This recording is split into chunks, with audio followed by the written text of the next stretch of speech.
অনেক দিন পর একটা ভিডিও বানালাম। আসলে ভিডিও বানাবো, কি ভয়েস দিব এটা নিয়ে কনফিউশনে থাকি, কারণ কোনো ভিডিওতেই ভিউ হয় না, খুবই বাজে অবস্থা আমার পেজের। তো কি ভয়েস দিব আর কি ভিডিও করব একদম ভেঙে পড়েছি। তো তারপরও আজকে একটা ভিডিও করলাম। তো এই পিঠাটা আসলে এটার নাম পিঠা বলবো নাকি চাপটি বলবো আমি জানি না, তবে এটা খেতে কিন্তু অসম্ভব মজা ছিল।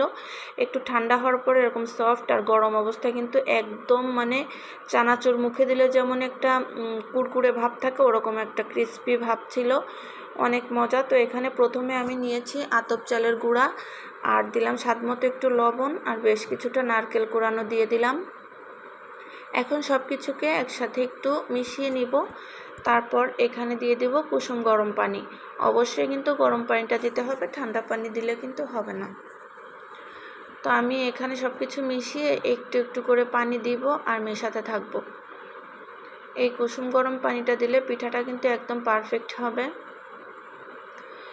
তো এইভাবে নারকেল দিয়ে এটা করে খেয়ে দেখবেন, অবশ্যই ভালো লাগবে আশা করি। এটা কিন্তু শুধু খেতেও বেশ মজা। তো এই যে একটা এই মানে আমার যে ব্যাটারটা করেছি, ব্যাটার থিকনেসটা ঠিক এরকম হবে, খুব বেশি ঘনও না খুব বেশি পাতলাও না।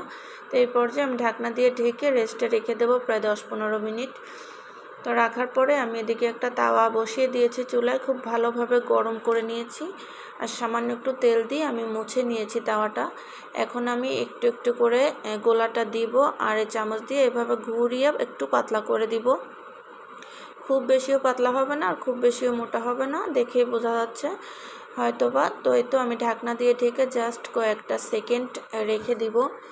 তো কয়েকটা সেকেন্ড পরেই কিন্তু মাশাআল্লাহ আমার পিঠাটা একদম পারফেক্ট। দেখেন খুন্তিটা দিলেই কিন্তু ও উঠে আসছে একদম সুন্দরভাবে একদম, আর অসংখ্য ছিদ্র হয়েছে, আর ছিদ্রটা হলেই বুঝতে হবে পিঠাটা পারফেক্ট, ভেতরে একদম কাঁচা থাকে না। তো এই তো আমি একে একে সব পিঠাগুলোকে এইভাবে বানিয়ে নিব। আর এই শুধু নারকেল দিয়ে কোনো মিষ্টি ছাড়া এটা খেতে কিন্তু অন্য রকমের একটা টেস্ট। প্রতিটা কামড়ে কামড়ে নারকেলের একটা ফ্লেভার পাচ্ছিলাম, আর একটা ক্রিস্পি ভাব ছিল। তো এটা কিন্তু খেজুরের যে ঝোলা গুড় আছে ওইটা দিয়েও খেতে অসম্ভব মজা। তো আমার ঘরে খেজুরের গুড় ছিল, এটা দিয়ে আমরা সন্ধ্যায় কিন্তু সবাই খুব এনজয় করে খেয়েছি। আশা করি আপনারাও এইভাবে বানিয়ে দেখবেন, অবশ্যই ভালো লাগবে। তো সবাই খুব বেশি ভালো থাকবেন, সুস্থ থাকবেন। আল্লাহ হাফেজ।